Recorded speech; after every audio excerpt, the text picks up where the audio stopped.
اللہ رب العزت اپنی صفات میں کامل ہے اور انسان اپنی صفات میں ناقص ہے۔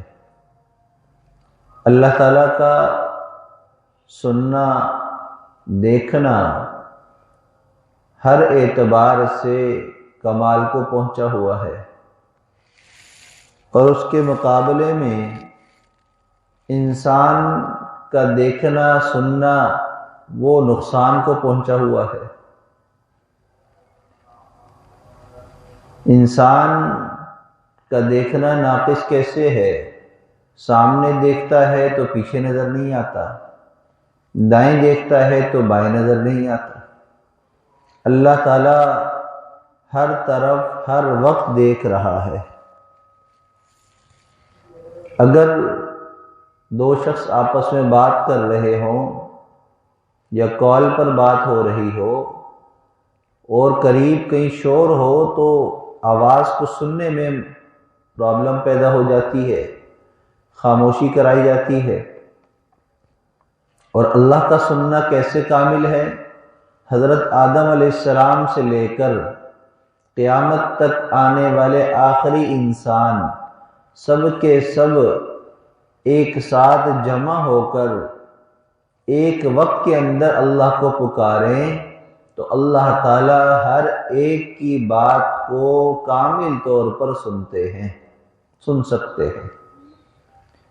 اللہ کا دیکھنا کیسا کامل ہے؟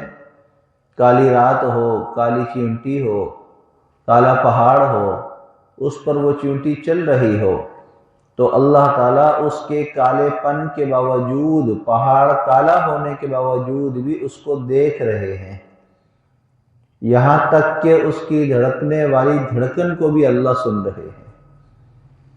تو اللہ اپنی صفات میں کامل ہے، انسان اپنی صفات میں ناقص ہے۔ اللہ کسی کے محتاج نہیں ہے اور انسان ہر وقت اللہ کا محتاج ہے۔ اللہ جو چاہتے ہیں وہ ہوتا ہے، انسان جو چاہتا ہے وہ نہیں کر سکتا۔ تو اللہ کامل ہے، انسان ناقص ہے۔ اللہ تعالیٰ کی یہ ساری نعمتیں ہمیں ملی ہوئی ہیں، ان نعمتوں کو ہم برقرار رکھنا چاہتے ہیں، ان نعمتوں کو ہم کامل رکھنا چاہتے ہیں تو اللہ سے ایک اور نعمت ہے دعا۔ اللہ سے ہم دعا مانگا کریں کہ اللہ ہماری نعمتوں کو برقرار فرما دے، اللہ ہمیں اور نعمتیں عطا فرما دے، اللہ ہمیں بینائی کی نعمت عطا فرما دے، اللہ ہمیں سماعت کی نعمت عطا فرما دے۔ اللہ تعالیٰ سے نعمتوں کی دعائیں مانگنی چاہیے۔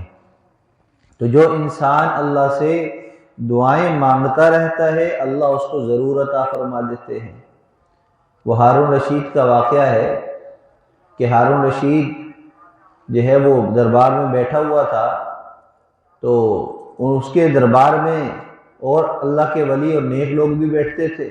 ایک بزرگ بیٹھے ہوئے تھے، ہارون رشید کو پیاس لگی، پانی اس کے لیے لایا گیا تو بزرگ نے دیکھا تو فوراً ہارون رشید کو مخاطب کر کے کہنے لگے کہ بادشاہ سلامت میری ایک بات سن لیجیے۔ کہا کہ ہاں بتائیے، فرمائیے۔ تو انہوں نے کہا کہ اگر آپ کو پیاس لگی ہو اور پیاس کی ایسی شدت ہو کہ آپ کو پانی پینا ضروری ہو اور آپ کے پاس سامنے جو پانی لایا جائے وہ یہ ایک ہی پیالہ جو ہے یہی پانی ہو، اس کے علاوہ پانی نہ ہو، لیکن اس کی قیمت آپ کو ادا کرنی پڑے تو آپ کیا قیمت ادا کریں گے؟ تو ہارون رشید کہنے لگا کہ میں اپنی آدھی سلطنت دے دوں گا پانی پینے کے لیے، پیاس کی شدت ہوگی۔ کہا کہ اچھا۔ اب دوسرا سوال کیا، کہا کہ بادشاہ سلامت آپ یہ پانی پی لیں اور پینے کے بعد پھر وہ پانی جو ہے آپ کے پیٹ میں پھنس جائے، یورین پاس نہ ہو اور آپ کو تکلیف ہو رہی ہو اور آپ چاہیں کہ میرا یورین پاس ہو جائے، یہ پانی جو میرے پیٹ میں ہے یہ نکل جائے،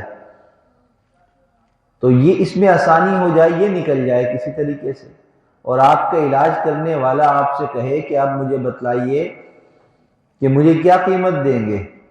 کہا کہ میں آدھی سلطنت دے دوں گا۔ تو بزرگ کہنے لگے کہ دیکھیے، ایک گلاس پانی پینے پر آدھی سلطنت آپ نے دی اور اسی پانی کو نکالنے پر بھی آدھی سلطنت دے دی، تو گویا کہ آپ کی پوری سلطنت ایک پانی کے گلاس کے برابر بھی نہیں ہے۔ یعنی کہ انسان کے پاس جتنی نعمتیں بھی ہو جائیں، لیکن اللہ کی عطا کردہ جو نعمتیں ہیں وہ بہت اعلیٰ ہیں۔ ہمیں احساس ہی بعض دفعہ نہیں ہوتا کہ ہم اللہ کی کتنی نعمتیں استعمال کر رہے ہیں۔ دیکھیے، کھانا کھانا یہ ایک نعمت ہے، لیکن اس کا ایک پروسیس ہے، اللہ نے بنایا ہے۔ انسان جب لقمہ کھاتا ہے تو اس کی ایک کھانے کی نالی ہے، ایک پانی کی نالی ہے، ایک سانس کی نالی ہے۔ سانس کی نالی میں اگر کھانا چلا جائے تو سانس اکھڑنے لگتا ہے، پانی کی نالی میں چلا جائے تو بھی اس کا نقصان ہوتا ہے، اور کھانے کی جو نالی ہے اس میں جیسے ہی کھانا جاتا ہے تو اس میں وال چیک لگا ہوا ہے، جیسے آج کل موٹروں پر لگتا ہے تاکہ اوپر کا پانی نیچے نہ آئے، بیچ میں بند ہو جائے، پریشر نہ پڑے موٹر پر۔ تو اسی طرح کا ایک وال اللہ نے اس نالی کے اندر لگایا ہے، اس رگ میں لگا ہوا ہے، جہاں سے کھانا اندر پیٹ کی طرف جا رہا ہے۔ اب اس کا فائدہ کیا ہے؟ فائدہ یہ ہے کہ جب ہم لیٹتے ہیں تو ہمارا کھایا ہوا کھانا ہمارے منہ میں نہیں آتا، اس وال چیک کی وجہ سے وہ رک جاتا ہے، تو وہ وہاں لگا ہوا ہے۔ لیکن ایسا ہوتا ہے کہ بعض مرتبہ کسی کا وہ وال چیک خراب ہو جاتا ہے۔ اب جس کا خراب ہو جائے تو پھر وہ لیٹ نہیں سکتا۔ تو ایک عالم فرمانے لگے کہ میں امریکہ میں تھا تو وہاں ایک ڈاکٹر صاحب سے ملاقات ہوئی، وہ ہمارے مہمان ہوئے، تو ہم نے ان کے لیے آرام گاہ میں بستر تیار کیا تاکہ سو جائیں گے۔ صبح جب ان کے پاس گئے تو دیکھا وہ یوں بیڈ سے ٹیک لگا کر بیٹھے ہوئے ہیں، ٹیک لگا کر سو رہے ہیں۔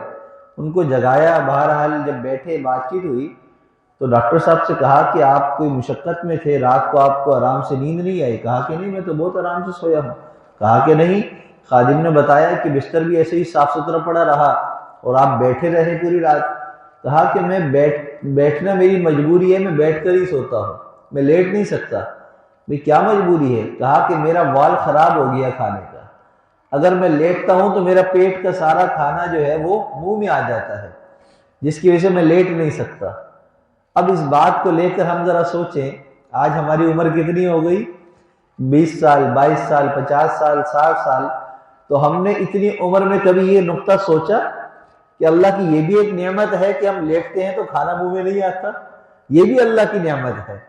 تو اللہ کی ایسی ایسی نعمتیں ہمیں ملی ہوئی ہیں جس کا ہمیں احساس ہی بعض دفعہ نہیں ہو رہا ہوتا، اور ہم ناشکری کر جاتے ہیں اور ہم مختلف باتیں زبان سے نکالتے ہیں۔ تو اس لیے ہمیں ناشکری نہیں کرنی، بلکہ اللہ کی نعمتوں کا شکر ادا کرنا ہے۔ اور اللہ کی ایک نعمت ہے دعا مانگنا، تو ہمیں دعاؤں کا بھی اہتمام کرنا ہے۔ دعا کیوں مانگنی ہے؟ الدعاء مخ العبادہ، دعا عبادت کا مغز ہے۔ انسان کا اگر مغز نہ ہو تو پاگل اور مجنون کہلاتا ہے۔ تو عبادت کا مغز کیا ہے؟ دعا۔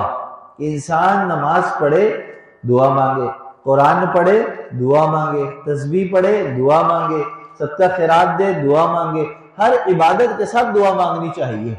صرف نماز عبادت نہیں ہے، صدقہ کرنا بھی عبادت ہے، کسی کو صحیح راستہ دکھانا بھی عبادت ہے، کسی کے لیے بھلائی کا کوئی کام کر دینا بھی عبادت ہے، کوئی پانی کا انتظام کر دینا بھی عبادت ہے، کہیں کنواں کھدوا دینا بھی عبادت ہے، کسی کو سلام کرنا بھی عبادت ہے۔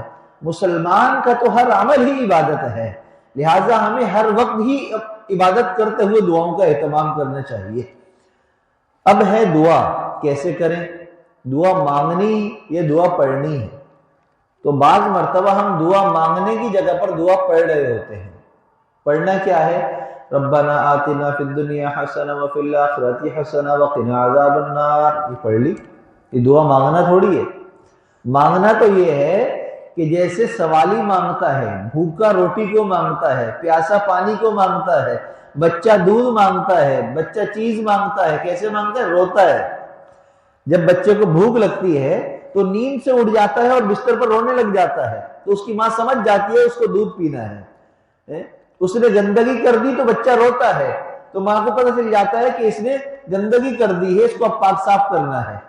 یعنی کہ جو کام بھی بچے کو اپنا کرانا ہوتا ہے تو کیا کرتا ہے؟ روتا ہے، اور رو کر آواز دیتا ہے۔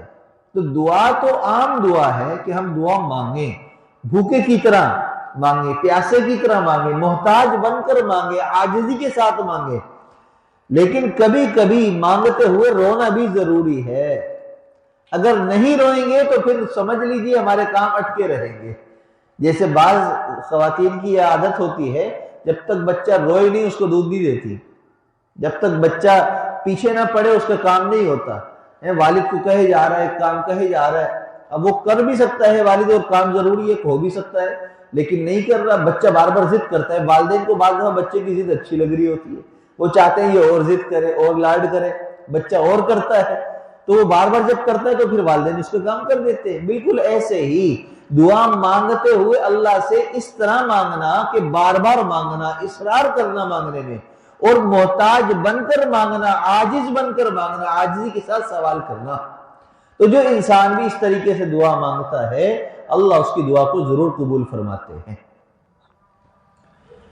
اب دعا قبول کرنے کے 3 طریقے ہیں، اللہ کے ہاں 3 طریقے سے دعا قبول ہوتی ہے۔ دیکھیں ہر مومن کی دعا قبول ہوتی ہے، لیکن جواب 3 طریقے سے آتا ہے۔ بعض مرتبہ ایسا ہوتا ہے کہ ہم نے کوئی دعا مانگی، من وان اللہ نے وہی چیز ہمیں عطا کر دی، تو یہ بھی قبولیت ہو گئی۔ اور دوسرا طریقہ کیا ہے کہ ہم نے اللہ سے دعا مانگی لیکن وہ چیز ہمیں نہیں ملی، لیکن اس کے بدلے قبولیت کیسے ہوئی کہ ہمارے اوپر کوئی مصیبت آنی ہوتی ہے، کوئی مشکل آنی ہوتی ہے، کوئی بیماری آفت آنی ہوتی ہے، تو ہماری اس دعا کے بدلے اللہ اس مصیبت کو ٹال دیتے ہیں، تو یہ بھی قبولیت ہو جاتی ہے۔ لیکن ہمیں اس کا پتہ نہیں چلتا، ہم کیا سمجھتے ہیں یار مانگا تھا ملا نہیں، حالانکہ اس مانگنے کی وجہ سے جو ہمارا ایکسیڈنٹ ہونا تھا وہ نہیں ہوا، اس مانگنے کی وجہ سے جو بیماری آنی تھی وہ نہیں آئی، اس مانگنے کی وجہ سے بچوں کی شادی میں جو رکاوٹ تھی اللہ نے وہ ختم کر دی، لیکن ہمیں پتہ نہیں چلا، ہم سمجھ رہے وہ کام تو ایسے ہی ہو گیا، لیکن وہ ہماری دعا مانگنے کی وجہ سے ہوا۔ اور تیسرا طریقہ قبولیت کا کیا ہے کہ اللہ تعالیٰ جب مومن بندے کی دعا کو قبول کرتے ہیں تو اس کو وہ چیز بھی عطا نہیں کرتے اور کوئی مصیبت بھی اس سے نہیں ڈلتی، بلکہ آخرت کے لیے اس کو ذخیرہ کر لیتے ہیں، اکاؤنٹ میں جمع ہو جاتی ہے۔ اب اس کا بدلہ کیسے ملتا ہے؟ جب قیامت کے دن میدان حشر میں سب جمع ہوں گے تو اس وقت جب نام اعمال کھلے گا تو بہت سارے ہمارے گناہ اور خطائیں ایسی ہوں گی کہ جو اللہ تعالیٰ اس لیے معاف کر دیں گے کہ میں نے تمہاری یہ دعا تم نے مانگی تھی وہ میں نے وہاں پر عطا نہیں کی، اس کے بدلے میں تمہارے گناہ معاف کر رہا ہوں۔ تو وہاں پر جو ہمیں ملے گا پھر ہم وہاں پر کیا کہیں گے؟ ایمان والے کیا کہیں گے؟ کاش کہ ہماری کوئی دعا قبول ہی نہ ہوتی، وہاں پر ہمیں ملتا ہی نہیں، یہاں مل جاتا۔ اس لیے کہ انسان کو جب کچھ ملتا ہے نا پھر وہ حسرت کرتا ہے، پھر وہ سوچتا ہے کہ یوں ہو جاتا، لیکن جس وقت اس کے زندگی میں جو چیزیں چل رہی ہوتی ہیں اس وقت اس کو یہ سوچ نہیں آتی۔ لہٰذا اسی لیے علماء کرام نے فرمایا، مشائخ اعظام نے فرمایا، ہر حال میں اللہ کا شکر ادا کیا کریں۔ اللہ کی اتنی نعمتیں ہمیں ملی ہوئی ہیں کہ ہم ہر وقت بھی اللہ کا شکر ادا کریں تو ادا نہیں کر سکتے، لہذا ہمیں شکر ادا کرنا چاہیے۔ دعا مانگنے میں ناز و نعم نخرے نہیں ہوتے، بلکہ دعا مانگنے میں عاجزی ہوتی ہے۔ کیا ہوتی ہے؟ عاجزی۔ وقال ربکم ادعونی استجب لکم، اللہ تعالیٰ اپنے محبوب سے فرما رہے ہیں کہ آپ میرے بندوں کو بتلا دیجئے، وقال ربکم ادعونی، تمہارا رب وہ کہتا ہے، وقال ربکم ادعونی، مجھ سے دعا مانگو، استجب، میں قبول کروں گا۔ کیا مطلب؟ اللہ چاہتے ہیں ہم مانگیں، اللہ چاہتے ہیں ہم مانگیں۔ جب یہ قرآن میں یہ فرمایا کہ تم مجھ سے مانگو، اور کیا کہا؟ میرے بندو، میرے بندو تم مجھ سے مانگو، میں قبول کروں گا۔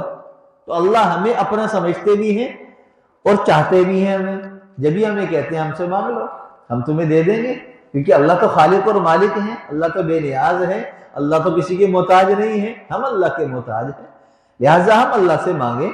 رمضان کا مہینہ ہے، قریب قریب آنے والا ہے، شعبان کا مہینہ، دعاؤں کا مہینہ ہے، ان قریب ایک رات آنے والی ہے جس کو شب برات کہا جاتا ہے۔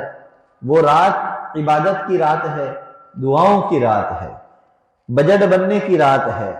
اگلے سال تک ہم نے جو سارے کام دنیا میں کرنے ہیں، جو ہونا ہے، اس کو جو ہے امپلیمنٹ کیا جائے گا، اس کو لکھ کر فرشتوں کے حوالے کیا جائے گا 15 شعبان کی رات کو۔ لہذا اس رات کو دعاؤں کا اہتمام کرنا ضروری ہے۔ شب برات جس کو کہا جاتا ہے، ہمارے ہاں کیا ہوتا ہے؟ مسجدیں کھلی ہیں اور جو ہے نا اس میں چائے پی جا رہی ہے، گھومنا پھرنا ہو رہا ہے، گپے لگائی جا رہی ہیں، تو بھی یہ نہیں ہے۔ عبادت ہے، عبادت کے لیے مسجد کھلنا ضروری نہیں ہے، عبادت کے لیے آپ کا عبادت گزار ہونا ضروری ہے۔ آپ اپنی دکان پر ہیں، ڈیوٹی پر ہیں، رات کو آپ اپنی چوکیداری پر ہیں، آپ کہیں پر بھی ہیں، نگرانی کر رہے ہیں، آپ اپنے آفس میں ہیں، آپ وہاں پر اپنی سیٹ پر بیٹھ کر عبادت کر سکتے ہیں۔ آپ استغفار کی ایک تسبیح پڑھ لیجئے، درود شریف پڑھ لیجئے، اس کے بعد وہیں سیٹ پہ بیٹھے بیٹھے دعا مانگ لیجئے۔ دعا چاہے آپ 1 منٹ کی مانگیں یا 1 گھنٹے کی مانگیں، مانگ تو اللہ سے رہے ہیں۔ اللہ تو آپ کے دل کو حال کو جانتا ہے کہ اس بندے کے پاس کتنا ٹائم ہے، کتنا نہیں ہے۔ دل سے مانگیں گے تو فوراً مل جائے گا، اوپر سے پوری رات بھی مانگتے رہیں گے تو کچھ حاصل نہیں ہوگا، پوری رات مسجد میں بیٹھے رہیں گے کچھ حاصل نہیں ہوگا۔ دل سے ایک لمحے میں کہیں پر بھی مانگ لیں گے تو اللہ عطا کر دیں گے۔ حجاج بن یوسف کے بارے میں معروف ہے نا، بڑا ظالم تھا، اس کا ظلم بڑا مشہور تھا۔ ایک دفعہ طواف کر رہا تھا، عبادت گزار بھی بڑا تھا لیکن ظالم بھی تھا۔ تو اس نے طواف کرتے ہوئے ایک بندے کو دیکھا، وہ دعا مانگ رہا ہے، اور دعا کیا مانگ رہا ہے کہ اللہ میری بینائی واپس عطا فرما دے۔ وہ نابینا ہو گیا تھا، میری بینائی واپس عطا فرما دے، اللہ سے دعائیں مانگ رہا ہے۔ حجاج بن یوسف نے دیکھا، راستے میں اس کو ٹھوکر لگائی، وہ تو نابینا ہوا تھا، اس کو نظر نہیں آ رہا تھا، لگائی۔ پھر کہا کہ جانتا ہے میں کون ہوں؟ بادشاہ السلام اس نے کہا میں تو نہیں جانتا، کہا کہ میں حجاج ہوں۔ ایک دم ڈر گیا کہ بادشاہ ہے اور ظالم بھی ہے، پتہ نہیں مجھے کیوں میرے پاس آ گیا۔ تو اس نے کہا کہ میں طواف کر رہا ہوں، بس میرا کچھ چکر باقی ہیں، میرے چکر پورے ہونے سے پہلے اگر تیری بینائی نہیں آئی نا، تیرا سر قلم کر دوں گا میں۔ کیا کہا؟ سر قلم کر دوں گا۔ یہ واقعہ کتابوں میں موجود ہے، وہ بابو ایسے ہی کرتا تھا۔ اور ایک اپنے پولیس والے کو کھڑا کر دیا کہ اس کو بھاگنے مت دینا، اب یہ دعا مانگے۔ یہ کیا مانگ رہا ہے؟ اس نے طواف کے چکر پورے کیے، جیسے ہی 7واں چکر پورا ہوا، اس بندے کے پاس آیا تو اس کی بینائی واپس آ چکی تھی۔ اب وجہ کیا بنی کہ وہ کہنے لگا اللہ اب تک تو آنکھوں کی بینائی کا مسئلہ تھا، اب تو جان کا مسئلہ بن گیا ہے، تو آنکھوں کی بینائی دے دے ورنہ میری سر قلم ہو جائے گا۔ تو جب بندے پر بن جاتی ہے تو پھر وہ مانگتا ہے۔ ہم بھی اسی چیز کا انتظار کرتے رہتے ہیں کہ ہم پہ فاتح آ جائے پھر مانگے۔ نہیں بھائی، کیوں؟ اچھے حالات میں مانگ لیں، کھاتے پیتے مانگ لیں، اچھے طریقے سے زندگی گزارتے ہوئے مانگتے رہیں، محتاج بن کر مانگے، اللہ تو عطا کر دے، رو کر مانگے، اللہ کو منائیں۔ ہماری کتنی پچھلے سال کی زندگی جو گزر چکی ہیں، ہم نے کتنے گناہ کیے یاد ہیں؟ نہیں۔ کتنی نعمتیں استعمال کی یاد ہے؟ نہیں۔ اس وقت کتنی نعمتیں ہمارے پاس ہیں، ہمارے بدن میں کتنی نعمتیں ہیں ہمیں پتہ ہے؟ نہیں۔ بے شمار نعمتیں ہیں، ہر نعمت پر بھی اگر ہم اللہ سے مانگے، دعا مانگے، شکر ادا کریں، صرف شکر ادا کریں، پوری رات گزر جائے گی، نعمت کا شکرانہ ادا نہیں ہوگا۔ تو ہم اللہ سے مانگا کریں، ہم اللہ سے دعائیں کیا کریں۔ اللہ ہمیں یہ رات دینے والے ہیں، اس رات کو ہم ضائع نہ کریں، گھوم پھر کر قبرستانوں میں جا کر ادھر ادھر غم کر کے، یہ کوئی کام نہیں ہے کرنے کے۔ اس رات میں صرف ایک ہی کام ہے، دعا مانگنا۔ اللہ کے محبوب صلی اللہ علیہ وسلم نے دعا مانگی تھی، تو ہم بھی دعا کا اہتمام کریں، اور جو مانگے گا اللہ اس کو ضرور عطا فرمائیں گے۔ آخری بات، حضرت ابراہیم علیہ السلام اپنی بیوی حضرت ہاجرہ اور چھوٹے سے بچے حضرت اسماعیل علیہ السلام کو لے کر مکہ آ گئے۔ اللہ کے حکم سے آئے تھے، اللہ نے یہاں پر آباد کرنا تھا اس جگہ کو۔ بواد غیر ذی زرع، بواد وادی غیر ذی زرع، قابل کاشت نہیں تھی، زراعت والی جگہ نہیں تھی مکہ۔ مکہ میں پہاڑ ہیں، پتھریلے علاقہ ہے، نہ پانی تھا نہ کاشت کی زمین تھی، کچھ بھی نہیں تھا، پورا جو ہے نا پہاڑی پہاڑ، خشک ہی خشک۔ اللہ نے وہاں پر ابراہیم علیہ السلام کو کہا کہ اپنے بیوی بچوں کو چھوڑ کر چل پڑے۔ آپ چلے گئے، اللہ سے ایک دعا مانگی، اللہ میں بیوی بچوں کو چھوڑ کر جا رہا ہوں، آپ ان کے لیے انتظام کر دیجئے۔ کیا انتظام کر دیے؟ من کل الثمرات۔ کیا منع ہے؟ ثمرات۔ ثمرات کہتے ہیں پھل کو، کس کو کہتے ہیں؟ پھل۔ اب پھل جو ہے عربی زبان کا لفظ ہے، یہ صرف سیب کے لیے استعمال نہیں ہوتا، یہ پھل کا لفظ ہر چیز کے لیے استعمال ہوتا ہے۔ کیسے؟ زمین پر کھیتی لگائی جائے، اس کا پھل کیا ہے؟ گندم، اس کے پھل کی فصل جو وہ پھل ہے اس کا۔ اور درخت ہے، اس کا پھل کیا ہے؟ فروٹ ہے، سبزیاں ہیں، مختلف چیزیں ہیں۔ کمپنی ہے، اس کا پھل کیا ہے؟ پروڈکٹ، جو چیز تیار ہو رہی ہے۔ ہر کمپنی میں بننے والی چیز جو ہے وہ اس کا پھل ہے، عربی زبان میں اس کو پھل کہا جاتا ہے۔ اب مکہ میں دیکھیے، ابراہیم علیہ السلام نے دعا مانگی تھی، اس دعا کی برکت سے اللہ نے اس وقت مکہ میں ہر چیز موجود ہے۔ پوری دنیا میں کوئی چیز کہیں ہو نہ ہو، وہاں ضرور ملے گی۔ وہاں پر ہر قسم کا پھل ملے گا اور 12 مہینے ملے گا. یہ بھی نہیں کہ کوئی ایک مہینے، پھل کا وہ موسم نہیں ہے، وہاں پھل نکلتا نہیں ہے، وہاں کچھ بنتا نہیں ہے، پوری دنیا میں بنتا ہے، لیکن ابراہیم علیہ السلام کی دعا کی برکت سے وہ سارا کا سارا مکہ میں اللہ پہنچا دیتے ہیں. وہ مکہ کے اندر سب کو آسانیاں ہیں. وہ جگہ ایسی ہے وہاں کے لیے ہم دعائیں مانگ رہے ہوتے ہیں کہ اللہ ہمیں بلا لے اپنے گھر پہ، اللہ میری اولاد کو بلا لے، اللہ مجھے وہاں کا دیدار کرا دے. تو شب برات آنے والی ہے، ہم اللہ سے دعائیں مانگ لیں، جو مانگنا چاہتے ہیں جائز دعائیں اللہ سے ہم مانگیں، اللہ اس کو قبول بھی فرمائیں گے، اور جیسے میں نے اس کو قبولیت کے درجات بتائے اللہ اس درجے میں اس کو عطا بھی فرمائیں گے. اللہ ہم سب کو سمجھ اور عمل کی توفیق عطا فرمائے.